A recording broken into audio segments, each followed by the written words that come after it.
ब्रजभूषण जिताएंगे अब योगी को चुनाव, बनाया प्लान, दे डाला धाकड़ बयान, अखिलेश भी हो गए हैरान, क्या बिगड़ेगा पूर्वांचल का समीकरण, क्यों होने लगी सियासी गलियारों में चर्चा। योगी के चेहरे पर ही लड़ा जाएगा 2027 का चुनाव, किसको लगेगा घाव, ब्रजभूषण ने खुद किया ऐलान।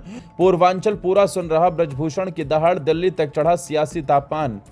जिस नेता को कभी अखिलेश का करीबी बताया गया, उसे ब्रजभूषण ने अब योगी के समर्थन में दिया ऐसा बयान, राजनीतिक पंडित भी हैरान। आखिर क्या है प्लान, कौन सा संदेश देना चाहते हैं ठाकुर साहब।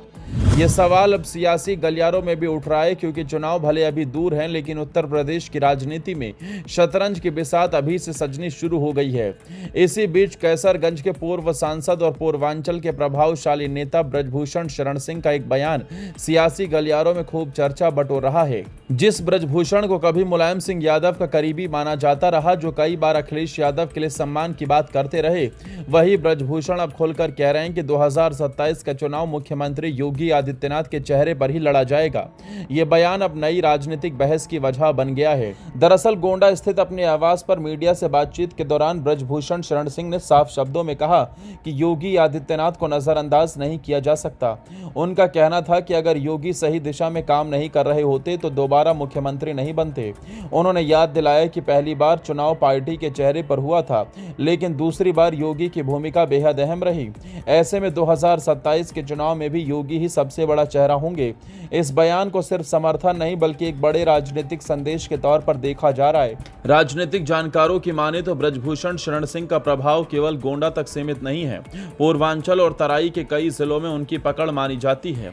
शिक्षा संस्थानों से लेकर सामाजिक संगठनों और युवा वर्ग के बीच उनकी मजबूत पहचान है। यही वजह है कि जब वो किसी नेता के पक्ष में खुलकर बोलते हैं तो उसका असर दूर तक दिखाई देता है। अब योगी के समर्थन में आया ये बयान भी उसी नजरिए से देखा जा रहा है। चर्चा इस बात की है कि क्या ब्रजभूषण आने वाले चुनाव में पूर्वांचल में योगी सरकार के लिए बड़ी भूमिका निभाने वाले हैं। बड़ी बात यह है कि ब्रजभूषण ने विपक्ष पर भी जमकर निशाना साधा। उन्होंने कहा कि पिछले 15 साल में विपक्ष कोई बड़ा जन आंदोलन नहीं खड़ा कर सका। उनके मुताबिक देश और प्रदेश में कई मुद्दे हैं, लेकिन विपक्ष खुद जनता के बीच जाकर आंदोलन खड़ा करने के बजाय दूसरे लोगों के कंधों का सहारा लेता है। उन्होंने कहा कि अगर विपक्ष को खुद पर भरोसा होता तो वो अपने दम पर जनता के बीच उतरता। उनके इस बयान को सीधे तौर पर समाजवादी पार्टी और कांग्रेस पर हमला माना जा रहा है। यही नहीं, ब्रजभूषण ने युवाओं को लेकर भी बड़ा दावा किया। उन्होंने कहा कि आज जो कुछ भी हैं वो युवाओं की वजह से हैं। खास बात यह रही कि उन्होंने 1980 या 1990 के दशक के युवाओं की नहीं बल्कि 2026 के युवाओं की बात की। उनका कहना था कि आज का युवा तेजी से बदल रहा है और उसके साथ लगातार जुड़ाव बनाए हुए हैं। राजनीतिक विश्लेषकों का मानना है कि यह बयान भी 2027 के चुनाव से जोड़कर देखा जा सकता है, क्योंकि इस बार युवा वोटरों की भूमिका बेहद अहम मानी जा रही है। उधर विपक्ष के लिए यह बयान इसलिए भी महत्वपूर्ण है क्योंकि ब्रजभूषण का नाम अक्सर सपा से रिश्तों को लेकर चर्चा में रहता रहा। वो कई बार मुलायम सिंह यादव को अपना राजनीतिक गुरु बता चुके हैं और अखिलेश यादव के प्रति भी सम्मान जता चुके हैं।